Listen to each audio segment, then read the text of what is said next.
wabarakatuh. Perkenalkan, nama saya Resti Riandina Mujiarto dari peserta Latsar CPNS Pemerintah Kabupaten Tapin Angkatan 15 Kelompok 4.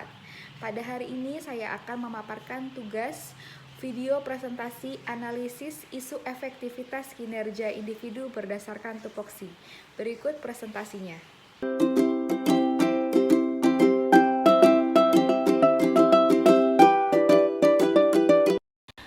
Pertama adalah pra-analisis, yaitu mengidentifikasi dan mendeskripsikan isu yang beredar seputar efektivitas kinerja yang sesuai dengan tupoksi. Isu yang pertama adalah mengenai meningkatnya jumlah dan tingkat keparahan pasien COVID-19 di RSUD Datu Sanggul pasca libur Lebaran atau Hari Raya Idul Fitri. Hal ini diperhatikan dari jumlah pasien positif COVID di ruang isolasi RSUD yang meningkat dan jumlah penggunaan alat bantu pernafasan seperti ventilator yang meningkat. Isu yang kedua adalah tenaga medis memiliki kesulitan untuk menjelaskan protokol COVID bagi setiap pasien rawat inap, di mana protokol COVID ini merupakan screening awal pasien yang indikasi rawat inap terkait penempatan ruang perawatan isolasi atau bangsal biasa. Karena hal ini, banyak pasien dan keluarga pasien merasa di-COVID-kan. Kemudian isu yang ketiga adalah kurangnya tenaga medis di instalasi gawat darurat sehingga menyebabkan kelelahan bagi tenaga medis. Hal ini terutama dirasakan saat rekan kerja sesama tenaga kesehatan di IGD terkena COVID dan harus isolasi mandiri. Setelah beberapa isu dapat teridentifikasi, selanjutnya kita akan menapis isu sesuai dengan kriteria APKL. Alat analisis isu yang digunakan dalam tugas ini adalah alat analisa APKL, yaitu aktual, problematika, kelayakan. Berikut bobot nilai terurai dalam tabel berikut.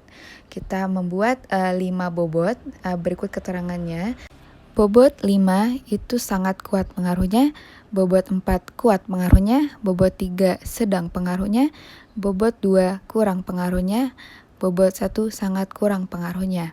Dari bobot ini kita dapat menghitung nilai APKL dan mengurutkannya sesuai jumlah yang terbanyak hingga yang terdikit.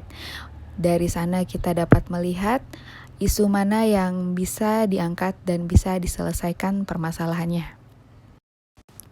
Dari tabel ini kita dapat melihat setiap permasalahannya sesuai dengan APKL-nya, kemudian juga dalam jumlahnya dan peringkatnya. Untuk isu yang pertama yaitu meningkatnya jumlah dan tingkat keparahan pasien COVID di RSUD Datu Sanggul pasca libur Lebaran Hari Raya Idul Fitri itu memiliki jumlah nilai 17. Kemudian isu yang kedua adalah tenaga medis memiliki kesulitan untuk menjelaskan protokol COVID hingga keluarga pasien merasa di-COVID-kan, itu memiliki jumlah 15. Kemudian isu yang ketiga adalah kurangnya tenaga medis di instalasi gawat darurat sehingga menyebabkan kelelahan bagi tenaga medis, itu mempunyai jumlah 16. Dari sini kita dapat melihat APKL-nya. Jumlah yang terbanyak adalah isu yang pertama, yaitu meningkatnya jumlah pasien dan tingkat keparahan pasien di RSUD Datu Sanggul pasca libur Lebaran Hari Raya Idul Fitri. Berikut adalah fishbone diagram untuk mendalami dan menganalisis isu yang sudah ditentukan. Di penulis menetapkan 5 cabang besar untuk satu permasalahan tingkat keparahan pasien COVID yang meningkat setelah libur hari raya, yaitu yang pertama adalah man, yang kedua adalah machine, yang ketiga adalah measurement, yang keempat adalah method, yang kelima adalah material. Cabang besar yang pertama adalah man. Di sana terdapat 4 cabang kecil permasalahan, yaitu yang pertama adalah menolak divaksin, yang ketiga adalah tidak patuh pada arahan pemerintah, yang ketiga adalah berkumpul tanpa jarak dan protokol kesehatan, yang keempat adalah bertemu dengan sanak saudara dari luar kota. Cabang besar yang kedua adalah machine.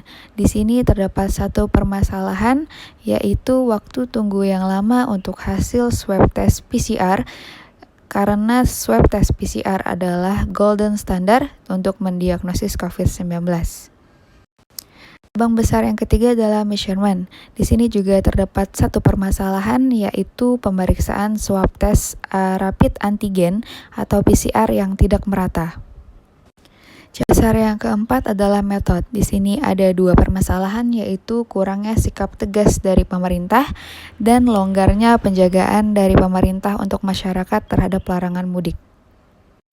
Dan cabang besar yang terakhir adalah material. Di sini ada 3 permasalahan, yaitu jumlah bed isolasi di rumah sakit untuk pasien perawatan COVID-19 yang terbatas, kemudian jumlah ventilator yang terbatas, dan munculnya varian baru COVID-19 yang lebih mudah menular. Di fishbone diagram yang sudah dipaparkan di atas, di sini dapat kita lihat bahwa isu yang kita hadapi sekarang ini penyebabnya adalah masyarakat yang tidak patuh terhadap arahan pemerintah tentang larangan mudik. Sehingga di sini kita dapat melihat beberapa alternatif penyelesaian atas isu yang sudah ada sekarang ini. Penyelesaian yang pertama adalah pemerintah daerah mempersiapkan lonjakan kasus positif di rumah sakit.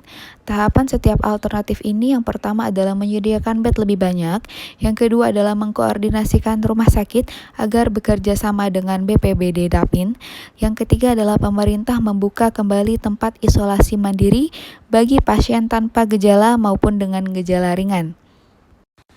Dari alternatif ini, hasil yang diharapkan adalah semua pasien dengan hasil swab PCR positif, gejala sedang sampai dengan berat, mendapatkan tempat perawatan isolasi dan oksigenasi.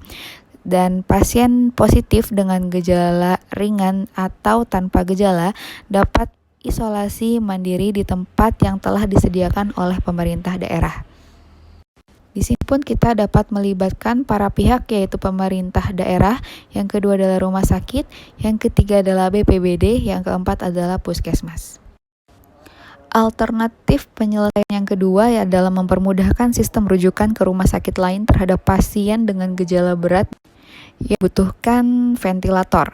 Tahapan setiap alternatif ini yang pertama adalah rumah sakit memiliki akses telepon ke rumah sakit rujukan khusus COVID. Yang kedua, dokter penanggung jawab membantu sistem rujukan pasien.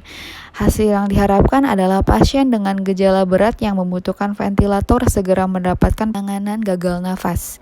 Karena di rumah sakit kita, di Rumah Sakit Umum Daerah Datu Sanggul, mempunyai ventilator yang terbatas. Oleh karena itu, jika terdapat lonjakan kasus positif dengan pasien gejala berat, maka ventilator amat sangat dibutuhkan. Pihak yang terkait adalah rumah sakit antar daerah. Alternatif penyelesaian yang ketiga adalah mempermudah mendapatkan informasi tentang vaksin dan mempermudah akses mendapatkan vaksin. Tahapan setiap alternatif ini yaitu melakukan banyak penyuluhan tentang fakta terkait vaksin. Hasil yang diharapkan adalah masyarakat mendapatkan informasi yang benar dan masyarakat mau untuk divaksin. Para pihak yang terkait adalah pemerintah daerah, rumah sakit, dan puskesmas.